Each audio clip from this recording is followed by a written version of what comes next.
یہ کہ حضور نے فرمایا قرآن اور رمضان دونوں بندے کی شفاعت کریں گے۔ رمضان کہے گا میں نے دن میں روزہ اس نے رکھا اور کھانے پینے سے روکے رکھا، اور قرآن مجید کہے گا مالک رات یہ کھڑے ہو کے مجھے سنتا سناتا رہا۔ تو اتنا بڑا برکت والا کام ہے قرآن مجید سننا۔ آپ یقین کریں مجھے کم از کم وہ بات بڑی پیاری لگتی ہے، میرا کلیجہ ٹھر جاتا ہے جب کسی کو دعوت دیتے تھے نا کہ یار تو آجا افطار کر لے، تو وہ کہتا تھا یار میں نے اپنے حافظ جی کے پیچھے قرآن مجید سننا شروع کیا ہوا، میں نے سارا وہی سننا ہے، میں نے چھٹی نہیں کرنی۔ تو بھائی کہاں گئے وہ ذوق شوق؟ تو یاد رکھو جب آپ دین پر عمل کرو گے، حضور علیہ السلام کی بتائی ہوئی چیزوں پر غور کرو گے، بس میں زیادہ باتیں کرنے کی پوزیشن میں نہیں ہوں، میری صحت آپ دیکھ رہے ہیں کیسی ہے، بات کو سمیٹ رہا ہوں، تھوڑی غور فرمائیے گا۔ ایک تو ذات رسالت مآب علیہ السلام کی غلامی، سیرت، مصطفیٰ کریم علیہ السلام، حضور کی محبت، اس کو آپ اپنائیں۔ دوسری بات یہ ہے کہ رمضان المبارک میں 2-3 کام ضرور کریں، ارادہ کریں۔ سب سے پہلے تو یہ ارادہ کریں کہ ہم نے نا بہر صورت قرآن مجید سننا ہے۔ میری طرف توجہ ہے آپ کی؟ یہ ارادہ کریں اور کوشش کریں دن میں نا وہ سپارہ ترجمے سے پڑھیں جو رات کو آپ کو سننا ہے، آپ کو لطف ہی تھوڑا اور آئے گا، اور ذہن بنائیں کہ میں نے یہ کام کرنا ہے۔ دوسری گزارش یہ ہے کہ اپنے خرچے نہ بڑھا لیں، ہر رمضان میں تھوڑا غرباء کا بھی خیال فرمائیں۔ اچھا ہمارے ہاں نا پیکٹ لوگ بانٹتے ہیں غریبوں کے لیے، وہ دیکھنے والا ہوتا ہے، اس میں جو چیزیں ہوتی ہیں وہ اور ہیں۔ بس ایک بات کروں گا، کسی کو وہ والا راشن دینا جو گھر بھی کھا لینا ہے، اور جو آپ اپنے گھر میں نہیں کھاتے مہربانی کر کے اسے بانٹنے کی ضرورت نہیں ہے۔ یہ کوئی طریقہ نہیں کہ آپ لوگوں کے لیے وہ چیزیں بانٹ رہے ہیں جو کھائی نہیں جا سکتی، مہربانی فرمائے۔ تیسری میری اپیل ہوگی نوجوان نسل سے بالخصوص کہ وہ ذہن بنائے کہ رمضان کو اس کی اصل حقیقت کے ساتھ اپنایا جائے۔ آپ کپڑے وغیرہ شعبان میں سلوا لیں، رمضان کوئی مارکیٹوں میں پھرنے کا موسم تو نہیں نا، وہ تو مسجد میں رہنے کا ٹائم۔ آپ جوتے ابھی سے خرید لیں، کپڑے ابھی سے لے لیں، موسم کا تو اندازہ ہو ہی گیا ہے۔ رمضان کا سارا مہینہ آپ آج حضرت مجھے بتا رہے تھے کہ پوتوں نے نواسوں نے اس طرف سفر شروع کر دیا ہے، حافظ بننے لگے ہیں، ماشاءاللہ آپ کے بیٹے بھی حافظ ہیں۔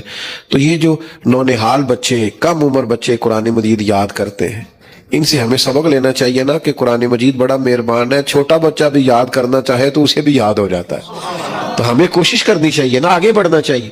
تو خوبصورت کر کے تیاری کرے رمضان کی۔ میرے آنے کا مقصد کیا ہے، زندگی کا گزارنے کی غرض و غایت کیا ہے، انسان ڈھونڈنے لگتا ہے، اور جب وہ اپنا پتہ تلاش کرنے لگتا ہے، اپنے آپ کو ڈھونڈنے لگتا ہے، اپنا سراغ لگانے لگتا ہے، تو پھر وہ تلاش کرتا ہے کہ میرا خالق کون ہے، میرا مالک کون ہے، مجھے کس نے بھیجا ہے، کن مقاصد کے لیے بھیجا ہے۔ یہ جستجو اس کے من کی ہوتی ہے۔ اس جستجو میں بڑے لوگ آگے بڑھے، بڑے لوگوں نے سفر کیا، صحیح رستہ نہ ملنے کی وجہ سے بہت سارے گمراہ بھی ہوئے، بہت ساری پیچیدگیوں کا شکار بھی ہوئے۔ ویسے تو زمین و آسمان میں جگہ جگہ اللہ کی نشانیاں موجود ہیں، لیکن مالک کائنات کی پہچان کرنے کے لیے، اپنے رب کو، اپنے خالق رازق اور مالک کو پہچاننے کے لیے سب سے بڑی کوئی نشانی ہے تو وہ ذات مصطفیٰ کریم صلی اللہ تعالی علیہ وسلم۔ محبوب پاک علیہ السلام وہ دلیل ناطق ہے کہ جو حضور تک پہنچ جاتا ہے وہ اللہ تبارک و تعالیٰ کی بارگاہ کا سراغ پاتا ہے، اور جو رب تک پہنچ جاتا ہے وہ پھر خود شناسائی بھی حاصل کرتا ہے، اسے اپنا بھی پتہ چل جاتا ہے۔ قرآن مجید فرقان حمید نے مختلف جگہوں پہ اس حقیقت کا اعلان فرمایا ہے۔ ایک مقام پہ ارشاد فرمایا کہ قل ان کنتم تحبون اللہ فاتبعونی یحببکم اللہ۔ اے محبوب علیہ السلام آپ ان سے فرما دیں کہ اگر یہ اللہ سے محبت کرنا چاہتے ہیں تو آپ ان سے کہیں فاتبعونی، میری پیروی کرو۔ اگر اللہ سے محبت کرنا چاہتے ہو تو میری پیروی کرو، ملے گا کیا؟ یحببکم اللہ، اللہ خود تم سے محبت فرمائے گا۔ نبی کریم علیہ الصلوۃ والسلام کی بارگاہ تک انسان کا پہنچنا، حضور کے مقدس قدموں تک رسائی پانا، حضور سرور عالم علیہ السلام کی غلامی کرنا، نبی کریم علیہ السلام کی پیروی کرنا، اتباع کرنا، یہ بندے کو اللہ کا محبوب بناتی. اور صحابہ کرام علیہم رضوان میں ایک تڑپ تھی کہ ہم دیکھیں ہمارا رب کون ہے، خالق کون ہے، مالک کون ہے. یہ تڑپ تھی. ایک دن صحابہ کرام کی ایک جماعت جمع ہو کر، اکٹھے ہو کر حضور علیہ السلام کی بارگاہ میں آئے اور عرض کرنے لگے کہ یا رسول اللہ صلی اللہ تعالی علیہ وسلم، حضور دیر ہو گئی، سجدہ کرتے، عبادت کرتے، اللہ کی بارگاہ میں جھکتے، اس کے نام پر قربانیاں پیش کرتے.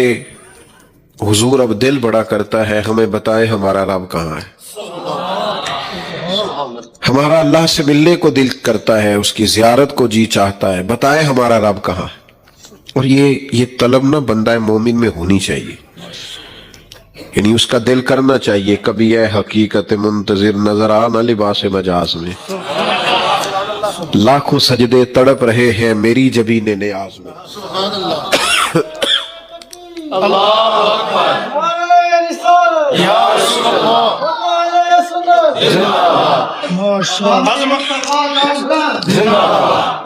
یہ طلب ہونی چاہیے.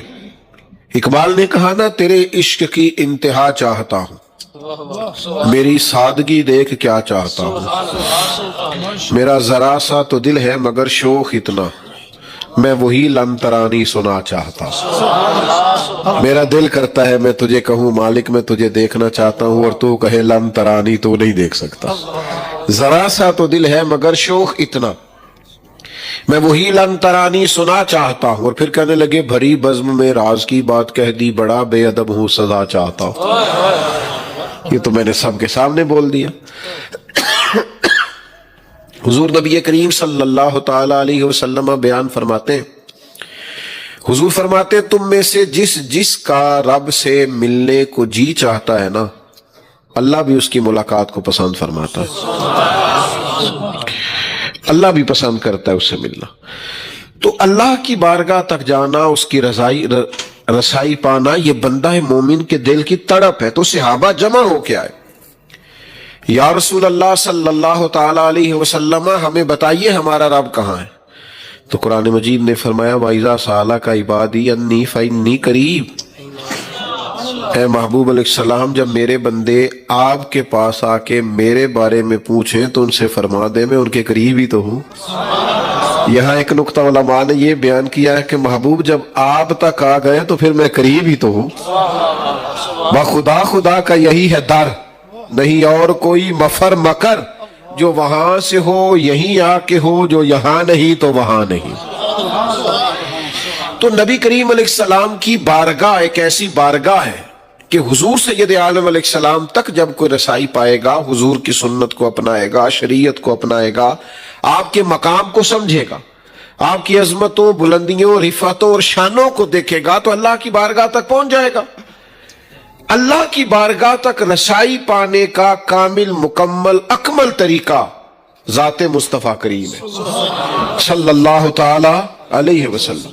نبی پاک علیہ السلام کی ذات، جس نے بھی اللہ کی بارگاہ تک رسائی پائی، اس نے حضور ہی کے صدقے پائی. جیسے جیسے کوئی حضور کی بارگاہ تک پہنچتا گیا، وہ اللہ تک پہنچتا گیا. ویسے بھی صوفیان ہے نا، جو تصوف کی اصطلاحات بیان فرمائی ہیں، تو ان میں صوفیاء کچھ اس طرح کی اصطلاحات بھی بیان فرماتے ہیں کہ بندے کا چلنا اللہ کو ڈھونڈنے کے لیے، اس کی معرفت پانے کے لیے، یہ مقام نفی ہے. اسے ہر چیز فنا کرنی پڑے گی، ہر چیز کی نفی کرنی پڑے گی، پھر اللہ تک جائے گا. اور ایک ہے رب کرم کر دے، واللہ یختص برحمتہ من یشاء، وہ جسے چاہے اپنی رحمت سے خاص کر لے. فرمایا وہ جب کرم فرمائے تو پھر مقام نفی نہیں، پھر جمع ہی جمع ہے. پھر وہ خود ہی رحمت کرتا ہے، رستہ آسان کر دیتا ہے، اور بندہ اللہ تک پہنچ جاتا ہے. رستہ آسان. اور وہ رستہ آسان کیسے ہوگا؟ واحد ذریعہ یہ ہے کہ فاتبعونی، حضور کی غلامی کرے. یہ سب سے آسان، آپ کی مہربانی، یہ سب سے آسان رستہ ہے اللہ کی بارگاہ تک جانے کا. وہ جیسے ماشاءاللہ آپ کافی لوگ چھتوں پہ موجود ہیں نا، تو ہارون رشید بھی ایک دن اپنے محل کی چھت پہ ٹہل رہا تھا، تو اچانک اس کی نظر گئی نیچے، تو اس نے دیکھا کہ حضرت بہلول دانا گزر رہے ہیں۔ بادشاہ آدمی تھا، اس نے اوپر جو سپاہی کھڑے تھے ان سے کہا کہ اس بابے کو تو اوپر بلاؤ۔ انہوں نے اوپر سے ایک ڈولی بھیجی، ایک ٹوکری بھیجی، موٹی رسیاں بندھی ہوئی، طاقتور چیزیں اس کے ساتھ لگی ہوئی۔ وہ نیچے آئی، نیچے جو سپاہی تھے ان کو اشارہ کیا، انہوں نے حضرت بہلول دانا کو پکڑ کے اس میں بٹھایا، اوپر والوں نے اوپر کھینچ لیا۔ 2-3 منٹ لگے، حضرت بہلول دانا ہارون رشید کے سامنے بیٹھے۔ تھوڑا غصہ لگا کہ یہ کوئی طریقہ نہیں ویسے بلانے کا، لیکن بادشاہ لوگ بادشاہ ہوتے۔ حضرت بہلول دانا کو بلا کے کہنے لگا حضور ناراض نہ ہوئیے گا، ایک بات پوچھنی تھی۔ آپ فرمانے لگے بھائی بڑا کمال طریقہ ہے تیرا مسئلہ پوچھنے کا، چلو پوچھو۔ تو کہنے لگا پوچھنا یہ تھا کہ یہ بتائیے آپ اللہ تک کیسے پہنچے؟ آپ کو قرب الہی کیسے ملا؟ یہ معرفت الہی کے خاص جلوے، یہ آپ کی شخصیت پر جذب کی کیفیات، یہ ہر وقت اللہ کی محبت میں خود رفتہ رہنا، آپ اللہ تک کیسے پہنچے؟ تو رب کریم کے بندے آسان باتیں کرتے ہیں، باتوں کو الجھایا نہیں کرتے، سوکھی سوکھی بات کرتے۔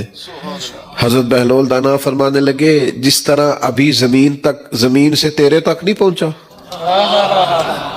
بس اسی طرح میں رب تک پہنچ گیا ہوں۔ تو بادشاہ تھا، ان کے اپنے ذہن ہوتے، کہنے لگا سمجھ نہیں آئی۔ فرمایا تو بادشاہ جو ہوا، بادشاہ لوگوں کے مزاج ہوتے۔ فرمایا اگر میں تجھ سے ملنا چاہتا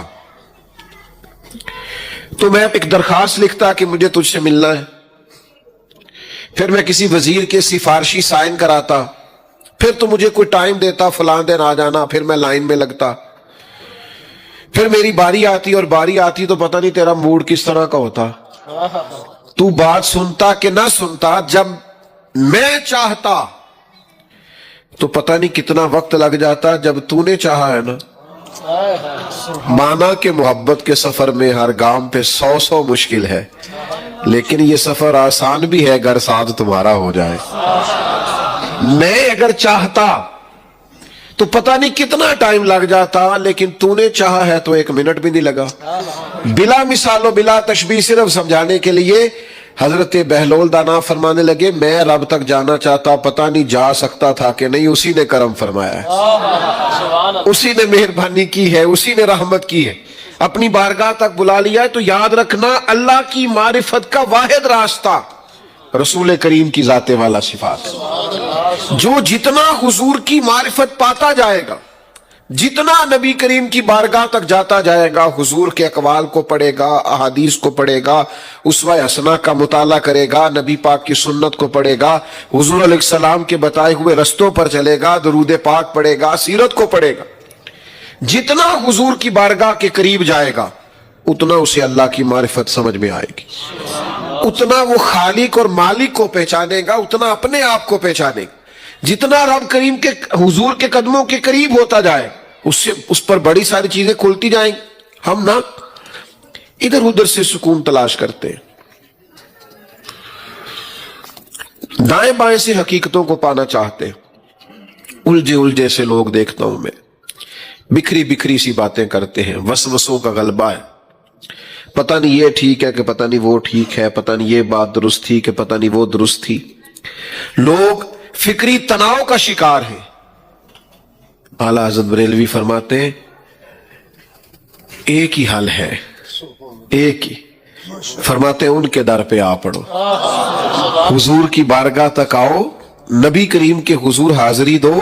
یہ وہ بارگاہ عالی مرتبت ہے جہاں سے تمہارے ہر سوال کا جواب بھی تمہیں مل جائے گا، ہر قسم کا سکون بھی ملے گا، اللہ کی معرفت بھی نصیب ہوگی، کرم بھی ہوگا، رحمت بھی ہوگی۔ اور یہ آپ سمجھ لیں، دیکھ لیں کہ جو بھی حضور کی بارگاہ تک گیا ہے نا وہ رب کو پہچان گیا، وہ پہچان گیا، اسے معرفت الہی حاصل ہو گئی۔ حضرت عبداللہ ابن سلام رضی اللہ تعالیٰ عنہ بڑے عالم تھے،